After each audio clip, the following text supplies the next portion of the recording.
Alright, dear students, so let's start our today's session with the new topic.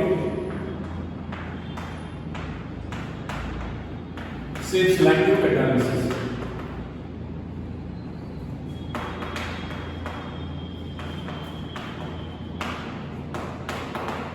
Now, what is say selective catalysis? Clear? तो जैसे last lecture में किया था उसी तरीके से इस लेक्चर को करेंगे। ओके, सबसे पहले मैं आपको ये पूरा कंसेप्ट अच्छे से समझा दूंगा। उसके बाद आप लोग क्या करना, अपना एनसीईआरटी निकालो और वहां से एक बार ये पूरा टॉपिक पढ़ लो। उसके बाद नेक्स्ट वाले टॉपिक पे चलिए। ओके, आज सेल्फ सेलेक्टिव कैटालिसिस, एंजाइम्स के एग्जांपल्स एंड एंजाइम की मैकेनिज्म, बस इतना, एंड इंडस्ट्रियल कैटालिसिस। तो कैटालिसिस वाला जितना भी पोर्शन अभी बचा है ना, वो सारा पोर्शन आज हम खत्म कर देंगे।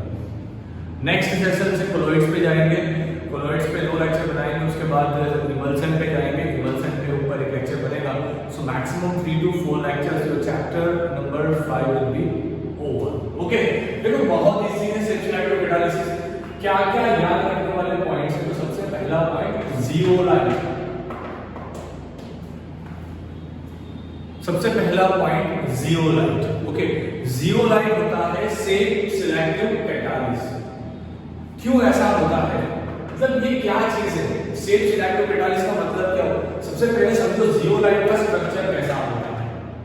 आपको कोई पीएचडी दिखा था इसके ऊपर, तो आप पूरा एक बार थ्योरी समझ लो, उसके बाद उसे लिखना है।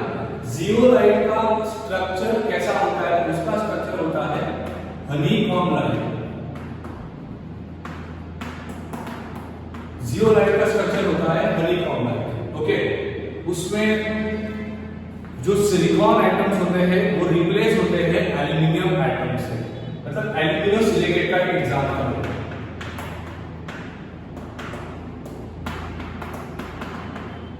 It's an example of aluminium silicate. सबसे पहले मैंने आपको इंट्रोड्यूस कराया कि जियोलाइट क्या चीज है। अब कब आप जियोलाइट का यूज करोगे? तो जब रिएक्टेंट और प्रोडक्ट इन दोनों के से मैटर करते हो, मतलब कि जब रिएक्टेंट एंड प्रोडक्ट के जो शेप है उस शेप को जियोलाइट के हनीकॉम्ब में आपको फीड करना है। मतलब कि ये हो गया कि वो एकदम छोटा सा कंसेप्ट है बच्चों।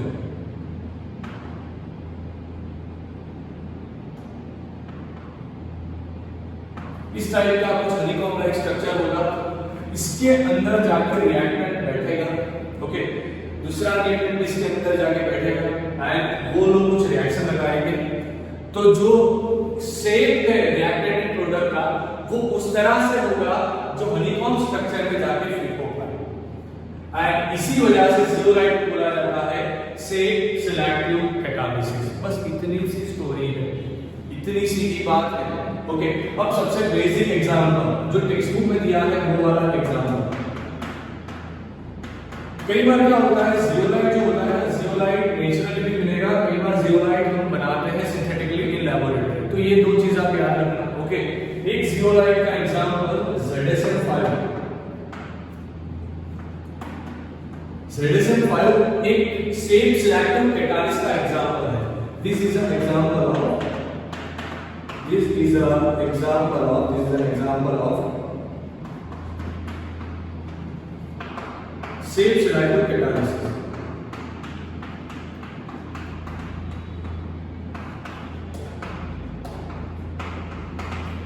ये एग्जांपल है बच्चों सेल्फ सिलेक्टिव कैटालिसिस का। क्यों? क्योंकि ZSN5 यूज होता है इथेनॉल को डिहाइड्रेट करके, इथेनॉल को डिहाइड्रेट करके गैसोलीन मानेंगे पेट्रोल कन्वर्ट करने। इथेनॉल को डिहाइड्रेट करके गैसोलीन में कन्वर्ट करने के लिए ZSN5 नाम के एक सेल्फ सिलेक्टिव कैटालिसिस का यूज होता है। ये बहुत ही ज्यादा इंपॉर्टेंट केमिस्ट्री हो गया है। ओके, इतनी सी ही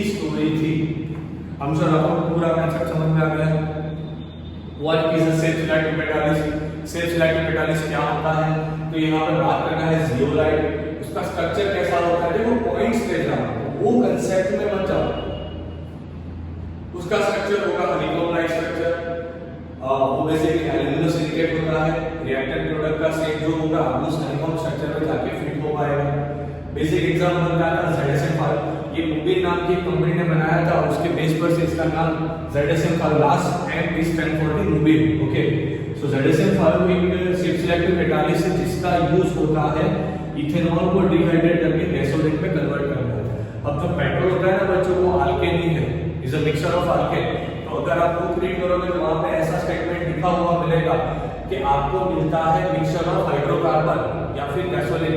सो बोथ इज करेक्ट, दोनों चीज सही है।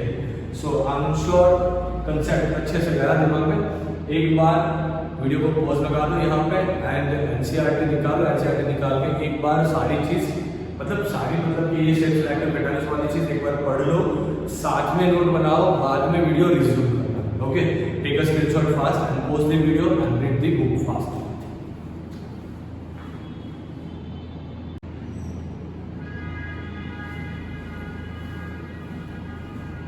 Alright dear students, so let's start the next portion of the lecture, enzyme catalysis.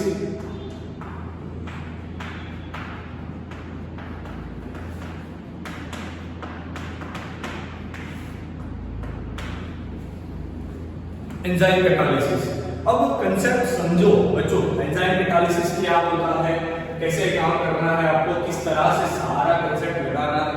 Okay, सबसे पहली चीज जो एंजाइम है ना, वो मैंने आपको बायोलॉजी में पढ़ाया था। बेसिकली एंजाइम्स होते क्या है, तो वो ऑर्गेनिक कंपाउंड होते हैं। Generally organic compound, mostly they are protein बच्चों, mostly they are protein. Generally वो क्या होते हैं, प्रोटीन्स होते हैं जनरली। ओके, कई बार क्या होगा, वो लिविंग, कई बार बच्चों को लिविंग ऑर्गेनिज्म भी होते हैं, जैसे कि लैक्टोबैसिलस, ये एक बैक्टीरिया है जो रिस्पॉन्सिबल है कर्ड मेकिंग प्रोसेस में। ओके, मोस्टली वो क्या हो गए, नाइट्रोजीनियस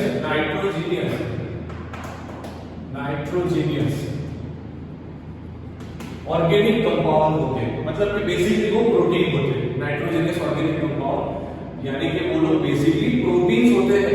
कई बार क्या होगा कि वो लिविंग ऑर्गेनिज्म जो होंगे, जैसे कि लैक्टोबैसिलस बैक्टीरिया है। Okay, done. तो ये दो सबसे पहली चीज। एंजाइम का दूसरा एक सबसे इंपॉर्टेंट चीज है, they are also known as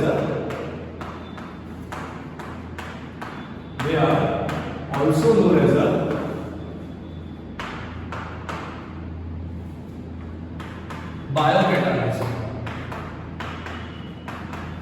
क्योंकि जनरली वो बायोकेमिकल रिएक्शंस में बहुत ज्यादा यूज होते हैं।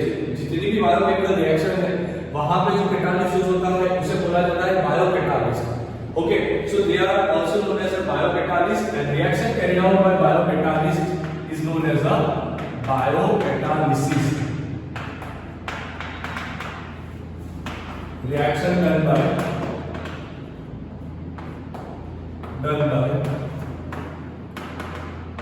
biocatalyst is known as biocatalysis. Okay, and one more thing, they are very specific for specific reaction। Her reaction के लिए बच्चों को बहुत स्पेसिफिक होते हैं। मतलब कि यहां पर मैं आपको नंबर ऑफ एग्जांपल दूंगा।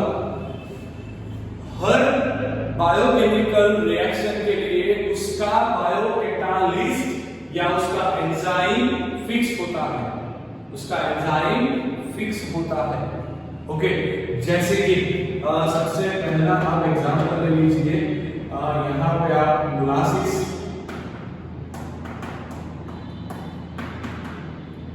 या केन शुगर उसको लिया, उसके बाद आपने यहां पे इन्वर्टेज इन्वर्टेज का यूज किया, अगर आपने invertase is the name of enzyme, invertase का यूज किया तो इन्वर्टेज इस रिएक्शन से आपको glucose and fructose, glucose plus fructose का एक मिक्सचर देगा। ओके, ये चीज ध्यान रखना। अब मान लीजिए, अब आपको मान लीजिए कि ग्लूकोज से बच्चों ग्लूकोज दिया आपने 6H12O6, ये ग्लूकोज दिया, ये रिएक्शन जनरली हाइड्रोलिसिस वाली रिएक्शन में पानी रहने का ध्यान रखना। आपने लिया बच्चों ग्लूकोज, अब आप जब ग्लूकोज का रिएक्शन जाइमेज से करवाओगे, जाइमेज, अब अगर आप ग्लूकोज का रिएक्शन जाइमेज की प्रेजेंस में करवाओगे तो आपको C2H5OH बदल के इथाइल अल्कोहल देगा plus carbon dioxide gas release करेगा। ओके, ये चीज ध्यान रखना। अब इन्वर्टेज एंड जाइमेज जो दोनों होते हैं ना बच्चों, वो आपको ग्रेड्स में मिलेंगे, ये ध्यान रखना। इन्वर्टेज एंड जाइमेज दोनों आपको ग्रेड से मिल जाएंगे। ओके, तो ये हुए बायोकैटालिस्ट, ये हुए एंजाइम्स। अब एक बहुत इंपॉर्टेंट डिस्कशन यहाँ पर बता रहा हूं, एक एंजाइम से आप 10 लाख मतलब कि 1 मिलियन रिएक्टेंट को कन्वर्ट कर पाओगे प्रोडक्ट में। 1 मिलियन रिएक्टेंट को कन्वर्ट कर पाओगे प्रोडक्ट में एक सिंगल एंजाइम के मॉलिक्यूल से। इससे उसका इफेक्टिव रेंज भी मालूम होता है कि जो एंजाइम्स होते हैं वो कितने ज्यादा इफेक्टिव है। ओके, नेक्स्ट मान लीजिए आपने दूसरा कोई रिएक्शन देखा, जैसे कि यहाँ पे केन शुगर देखे जो हाइड्रोलिसिस वाला रिएक्शन था, वहां पे इन्वर्टेज यूज किया। ओके, जैसे ग्लूकोज से आपने इथाइल अल्कोहल के लिए जाइमेज यूज किया, तो उसी तरह से जो वही तरह से अगर आपके पास यहाँ पे होता maltose,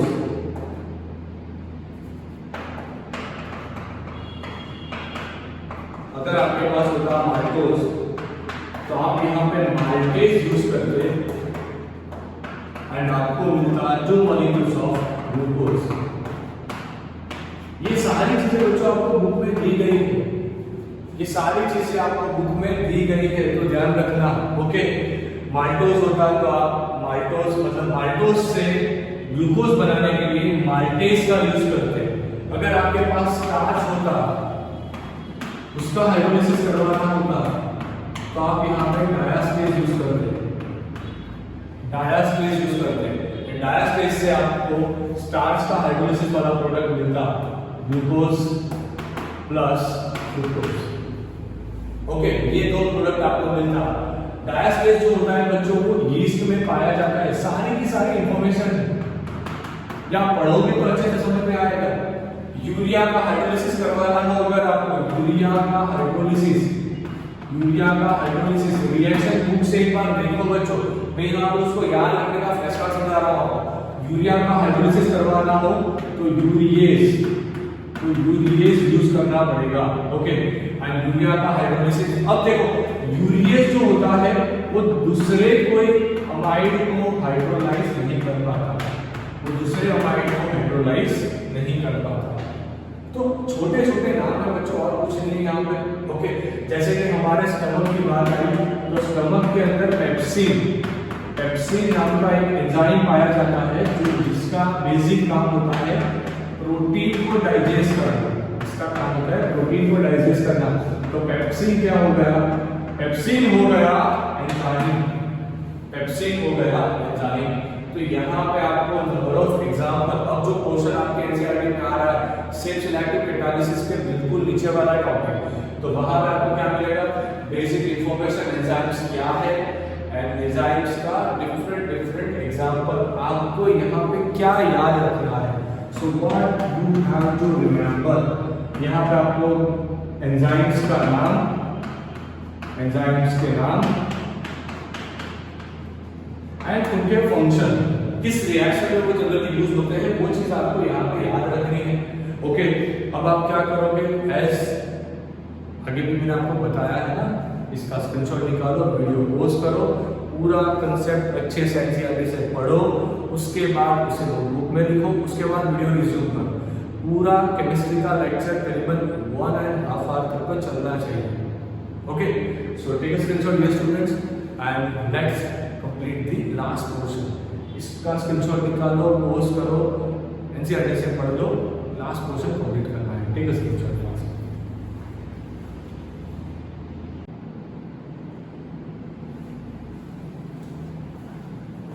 Alright, so let's start the next portion, that is characteristics of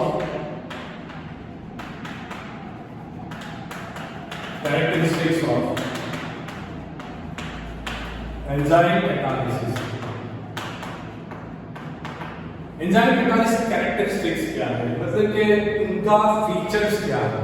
clear? तो सबसे पहली चीज जो आपको याद नहीं रहेगी, जो बहुत इंपॉर्टेंट है, वो है ऑप्टिमम टेम्परेचर। Optimum temperature. दूसरा उसका सबसे इंपॉर्टेंट चीज है ऑप्टिमम पीएच। तीसरा उसका इंपॉर्टेंट चीज है वो एंजाइम्स एंड एक्टिवेटर्स। उसके बाद उसका आएगा inhibitors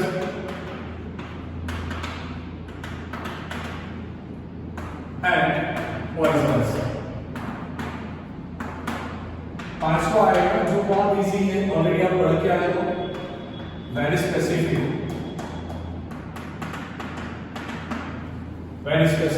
for reaction. Okay, and reactivity. ये बेसिकली 6 कैरेक्टरिस्टिक्स है। चलो एक टर्न बाय टर्न करके उसको पढ़ाई करते हैं। ओके, आपका जो एंजाइम है ना, आपका जो एंजाइम बच्चों, वो एंजाइम कौन से टेम्परेचर पे सबसे बढ़िया रिएक्शन करेगा। चलो सीधा काम की बात करते हैं। 25 डिग्री सेल्सियस से लेकर 37 डिग्री सेल्सियस तक ये होता है ह्यूमन बॉडी टेम्परेचर। कौन सा वाला? 37 वाला। ओके, 35 डिग्री सेल्सियस से लेके 25 डिग्री सेल्सियस से लेके 37 डिग्री सेल्सियस तक एंजाइम्स जो होते हैं वो सबसे बेस्ट रिएक्शन करेंगे अपनी 100% एफिशिएंसी से। तो इस टेम्परेचर रेंज को बोला जाता है ऑप्टिमम टेम्परेचर रेंज। क्या इसमें डिफिकल्ट है? कुछ नहीं है डिफिकल्ट। ओके, इस टेम्परेचर की रेंज में आपका एंजाइम सबसे बढ़िया रिएक्शन करेगा। ओके, सेम पीएच जब 5 to 7 के बीच में होगी, पीएच जब बॉडी की पीएच जब या सिस्टम की पीएच जब 5 to 7 के बीच में होगी, तब एंजाइम सबसे अच्छा रिएक्शन करेगा। तब एंजाइम क्या करेगा? सबसे अच्छा वाला रिएक्शन करेगा एंड उसे बोला जाता है ऑप्टिमम पीएच। उसे बोला जाता है ऑप्टिमम पीएच। अब कई बार क्या होता है कि कई सारे नॉन नाइट्रोजनियस कंपाउंड्स वैसे हैं जिससे एंजाइम को एक्टिवेट किया जाता है, जैसे कि vitamin and some of the metal ions like Na+, Ca2+। कई बार क्या होता है, vitamin and metal ions enzyme को एक्टिव करते हैं, मतलब उसे बहुत ज्यादा एक्टिव बनाते हैं। उसे बोला जाता है कोएंजाइम्स या फिर एक्टिवेटर्स। उससे क्या होगा?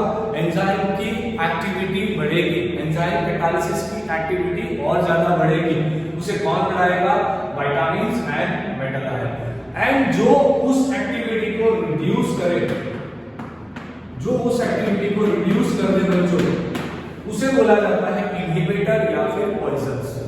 ओके, मोस्टली होता क्या है? ड्रग्स मतलब पैरासिटामोल ले लो, एस्पिरिन ले लो या फिर कोई भी नॉन नार्कोटिक्स ड्रग्स ले लो, तो वो बेसिकली एंजाइम्स की सरफेस पे जाके चिपक जाती है, एब्जॉर्ब हो जाती है।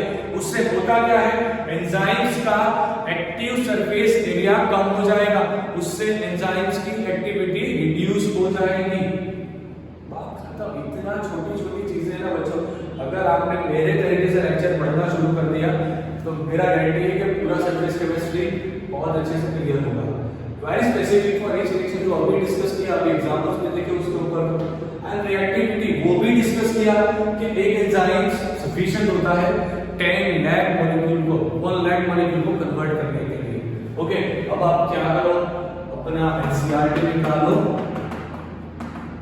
ये फ्लैश कार्ड मैंने आपको दिया, एनसीईआरटी निकालो, एनसीईआरटी से पॉइंट्स को पढ़ो, बहुत शांति से रीड करो। ओके, रीड करने के बाद उसे नोट्स में अच्छे से लिखो। इतना हो जाए उसके बाद वीडियो को फिर से रिज्यूम करो। ओके, लास्ट एक छोटा पोर्शन बाकी है, मैं यहाँ पर कवर करवा रहा हूँ, पर इसके बाद वो हमारा पोर्शन देगा। वो क्या है बच्चों? वो है एंजाइम कैटालिसिस का मैकेनिज्म। ओके, आप लोग क्या करना, अभी वीडियो पॉज लगा देना, उसके बाद ये वाला पोर्शन लास्ट वाला है वो शांति से देखो। अब देखो एंजाइम कैटालिसिस का मैकेनिज्म कैसे होता है। बहुत सिंपल वाली चीज है, बहुत सिंपल वाली चीज है। होगा क्या, मान लीजिए कि ये कोई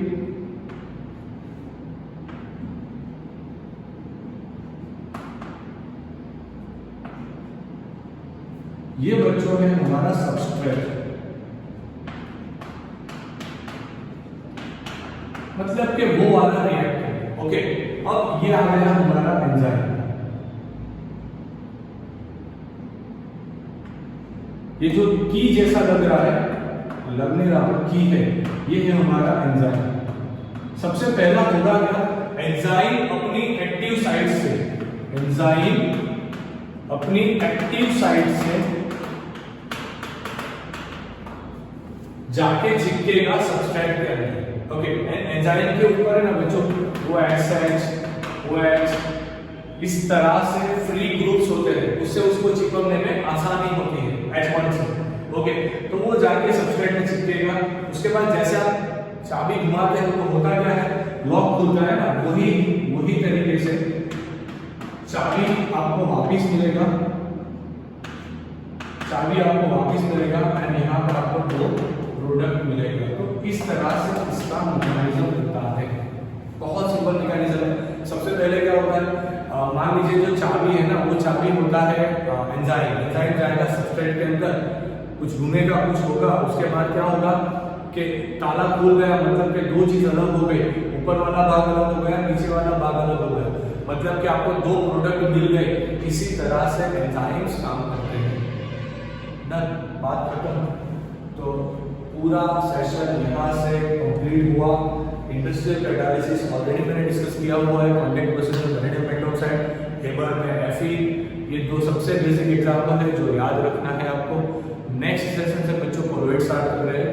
आज का सेशन एनसीईआरटी से बहुत अच्छे से पढ़ाई कर लो, उसे कंप्लीटली एक बार तो अच्छे से पढ़ाई करके उसका नोट्स अपने से बनाओ। Okay, thank you for watching this video and don't forget to share, like and comment.